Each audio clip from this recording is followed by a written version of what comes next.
کچھ لوگ زندگی میں بآسانی گمراہ ہو جاتے ہیں۔ چناؤ کا حق ملنے پر وہ ایسی راہ چنتے ہیں جس میں مشکلیں کم سے کم اور آسانیاں زیادہ سے زیادہ ہوں۔ ابراہیم کا بھتیجا لوط بھی اسی مزاج کا مالک تھا۔ لوط کے لڑکپن ہی سے اس کا باپ چل بسا تھا۔ اس کے لیے یہ مشکل وقت تھا، لیکن اس کے دادا تارا اور چچا ابراہیم نے اس مشکل وقت میں اس کی پرورش کی۔ بائبل مقدس کے ذریعے معلوم ہوتا ہے کہ لوط ان کی تربیت سے خاطر خواہ فائدہ نہ اٹھا سکا۔ اپنی ساری زندگی وہ اپنے حال میں اتنا الجھا رہا کہ اپنے اعمال کے نتائج کا اندازہ ہی نہ کر پایا۔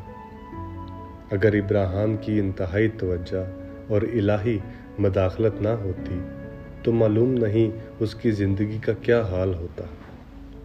ابراہیم سے علیحدگی کے بعد اس کی زندگی نے ایک بھیانک موڑ لیا۔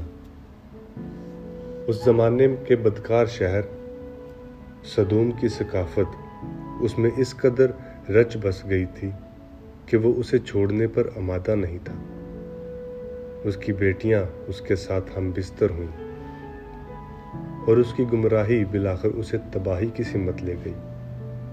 لوط کا ذکر نئے عہد نامے میں راست باز کے طور پر کیا گیا ہے، جس کا ذکر پطرس کے نام دوسرا خط اس کے دوسرے باب کی 7ویں اور 8ویں آیت میں ہے۔ مواب کی پیدائش لوط کی ایک بیٹی کے اپنے باپ سے ہم بستری کا نتیجہ تھی۔ مواب کی نسل سے روت نامی عورت تھی، جس کا ذکر نئے عہد نامے میں یسوع مسیح کے شجرہ نسب میں موجود ہے۔ لوط کی کہانی ہمیں امید دلاتی ہے کہ خدا معاف کرتا اور اکثر بری صورتحال میں سے بھی بھلائی پیدا کرتا ہے۔ آپ کی زندگی کی سمت کیا ہے؟ آپ کس سمت میں بڑھ رہے ہیں؟ خدا کی سمت یا مخالف سمت؟